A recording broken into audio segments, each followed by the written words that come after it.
جب سے وہ آئے ہیں انہوں نے عمران خان صاحب کے کرزما کو تھوڑا سا کم کیا ہے. امریکہ سے بھی آئے تھے تو ان کا کیا بنا تھا, جس نے ایک روشنی کی کرن جگائی. ڈیٹا جو میں نے اکٹھا کیا ہے اس کے مطابق بہت سارے لوگ یہ کہہ رہے ہیں جو یوٹیوبر ہیں صرف, خیر ایک وفد ایسا شاید تیار بھی کیا جا رہا ہے, وہ ان کی ذاتی ریکویسٹ تھی. اس پر جواب یہی آیا کہ جو بات چیت ہے اپنے آپ کو کنٹرول کرنا چاہیے. واضح طور پر یہ پیغام پہنچایا ہے. اس نے بہت ڈیمیج دیا ہے پاکستان تحریک انصاف کو. اور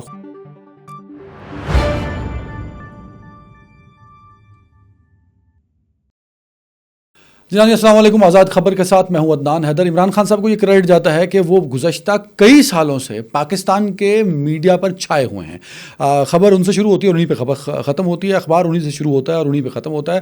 خبر نامہ بھی ان کی ہیڈ لائنز عمران خان سے شروع ہو کے عمران خان پہ ہی ختم ہوتی ہیں. لیکن ان کے مقابلے میں ایک ایسی شخصیت ہے جس کو ڈونلڈ ٹرمپ کہا جاتا ہے, جو کہ امریکی صدر ہیں. جب سے وہ آئے ہیں انہوں نے عمران خان صاحب کے کرزما کو تھوڑا سا کم کیا ہے. اب کبھی کبھی وہ لیڈ لے جاتے ہیں اور آج بھی ایسا ہی ہے. ان کے 2 اپریل کو لگائے جانے والے ٹیرف کے بعد دنیا بھر کی مارکیٹس تقریباً کریش کر گئیں اور پاکستانی اسٹاک ایکسچینج کو بھی, پاکستانی مارکیٹ کو بھی تقریباً انہی طرح کے خدشات کا سامنا کرنا پڑا. اس پہ ہم بات کریں گے. ساتھ ہی ہم بات کریں گے عمران خان صاحب سے اور اسٹیبلشمنٹ سے معاملات طے کرنے کے لیے کچھ لوگ متحرک ہوئے ہیں, کچھ امریکہ سے بھی آئے تھے تو ان کا کیا بنا تھا, اور اعظم سواتی صاحب کا بیان ایک نیا تہلکہ مچا گیا.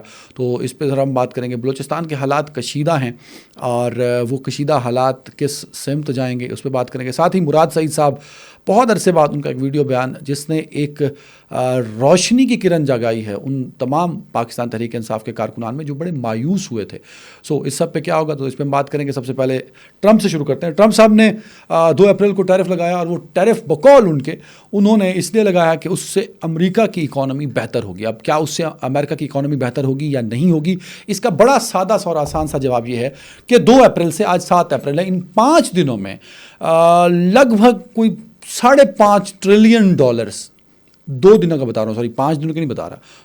2 اپریل کو انہوں نے ٹیرف لگایا تو آج 7 ہے اور کل 6. ان 2 دنوں کا ڈیٹا جو میں نے اکٹھا کیا ہے اس کے مطابق تقریباً $5 ٹریلین امریکہ کی مارکیٹ سے نکال لیے ہیں لوگوں نے اس ٹیرف کے لگنے کے بعد.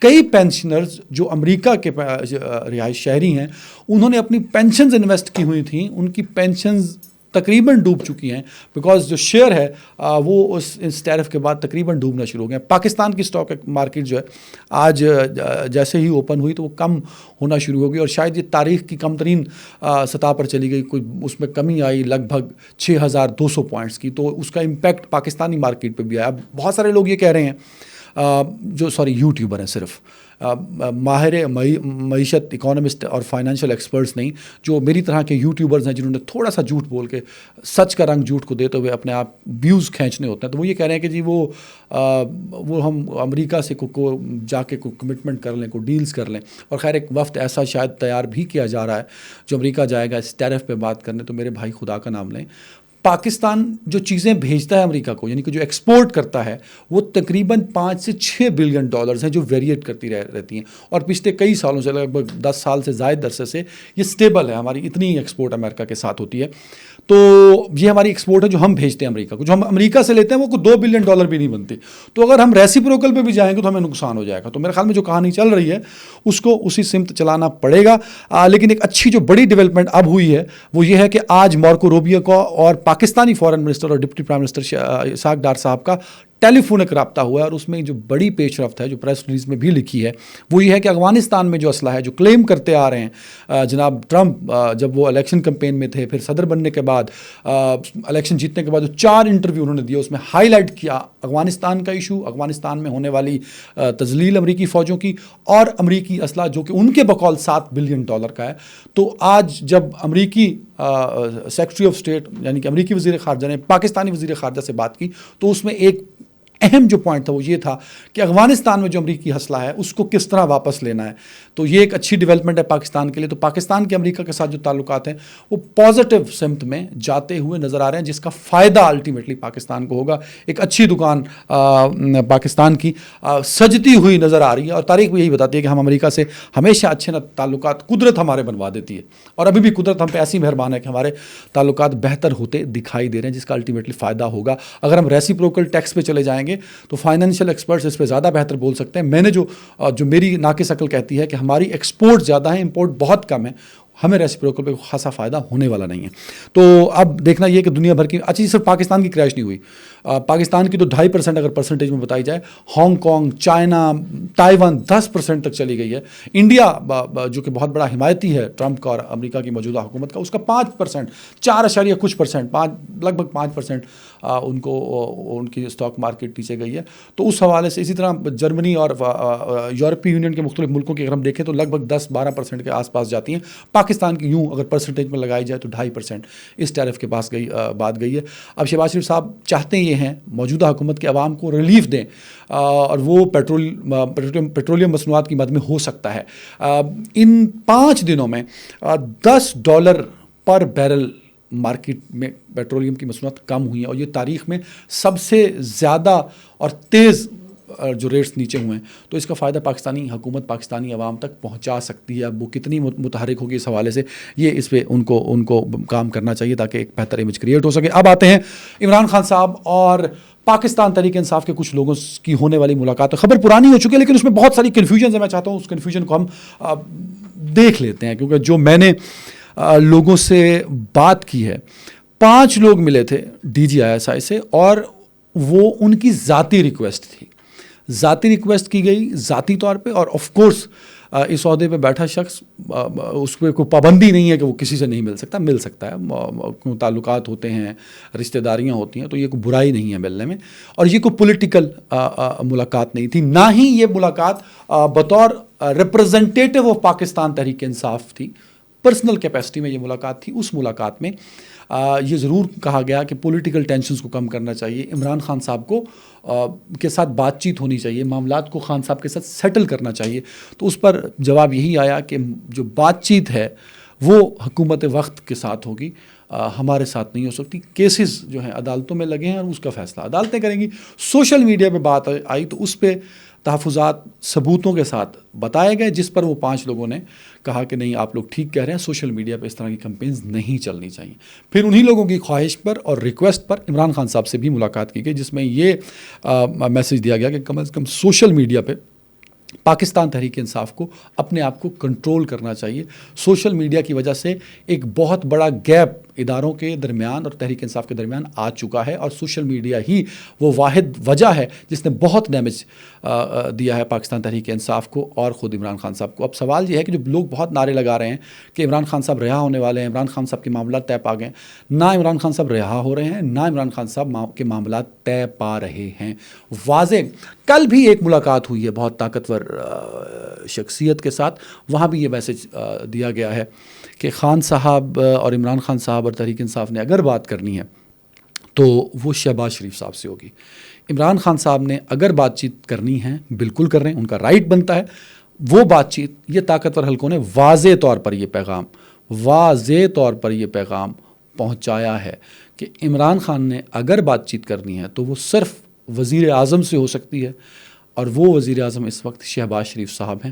شہباز شریف صاحب سے وہ بات چیت کریں اور اپنے معاملات سیٹل کر لیں. سوشل میڈیا پہ یہ ضرور کہا گیا ہے کہ اس پر کریک ڈاؤن ہوگا اگر باز نہیں آؤ گے تو، اور سخت کریک ڈاؤن ہوگا. ایسا کریک ڈاؤن ہوگا جو ابھی تک نہیں ہوا، اور وہ بڑے سخت انداز میں ہوگا. اور یہ کمٹمنٹس بھی کوشش کر کے لی گئی ہیں کہ سوشل میڈیا کو کنٹرول کیا جائے پاکستان تحریک انصاف کی جانب سے. اس پر جواب یہ دیا گیا ہے کہ عمران خان صاحب کو رہا کر دیا جائے تو سوشل میڈیا پر چلنے والی ساری کمپینز جو ہیں وہ بند ہو جائیں گی. پر اگلی جانب سے جواب آ گیا کہ نہیں، ایسی کوئی کنڈیشن نہیں ہے، شرط آپ نہیں، شرائط آپ نہیں، ہم طے کریں گے سوشل میڈیا کو لے کے. جہاں تک بات چیت کا تعلق ہے وہ اب شہباز شریف سے کریں گے. اب دوسری جانب جو بڑی چال چلی ہے وہ عمران خان صاحب نے چلی ہے، اور وہ اپنے ایک ایسے سورس سے چلی ہے جو آپ کو سامنے نظر آنے والے چہرے ہیں ان میں سے کوئی نہیں ہے. مطلب وہ بیرسٹر گوہر نہیں ہیں، سلمان اکرم راجہ نہیں ہیں، کوئی ان کا اور وکیل بھی نہیں ہے. یہ ایک ایسا سورس ہے جو بڑا مخفی سورس ہے اور بڑا خاص سورس ہے، جو کبھی کبھی بڑی مشکلوں سے ایک میسج لیتا ہے اور کنوے کر دیتا ہے. اور یہ میسج کنوے کیا گیا مراد سعید صاحب کو. اور وہ میسج کیا تھا؟ وہ میسج یہ ہے کہ پاکستان تحریک انصاف کو متحرک ہونا پڑے گا. کیونکہ اب 26 نومبر کے بعد جو کچھ ہوا اس کے بعد ایک جو اسٹرانگ تحریک پاور اسٹریٹ پاور تھی وہ کم ہوئی، لوگوں کا باہر نکلنا اس خوف اور ڈر کی وجہ سے کم ہوا، اس کو موبلائز کرنا ہے۔ تو یہ جو موجودہ قیادت ہے جو کبھی علی امین گنڈا پور کے ساتھ مل کے اسٹیبلشمنٹ کے پیر پکڑ لیتی ہے اور کبھی شہباز شریف صاحب کے پاؤں پکڑ لیتی ہے، تو یہ ساری قیادت جو ہے اس پر لوگوں کا اعتماد نہیں رہا۔ خان صاحب نے یہ کہا ہے کہ مراد تم باہر نکلو اور لوگوں کو موبلائز کرو۔ مراد سعید صاحب کا ایک ویڈیو بیان تھا جو کہ نشتر ہال میں شاید انہوں نے خطاب کیا، اس ویڈیو بیان میں ریکارڈڈ تھا آئی تھنک، اس پہ انہوں نے کہا ہے کہ 10,000 لوگ ہمارے کمیٹڈ تھے، وہ 26 نومبر کو تک جو ڈی چوک پہنچے تھے۔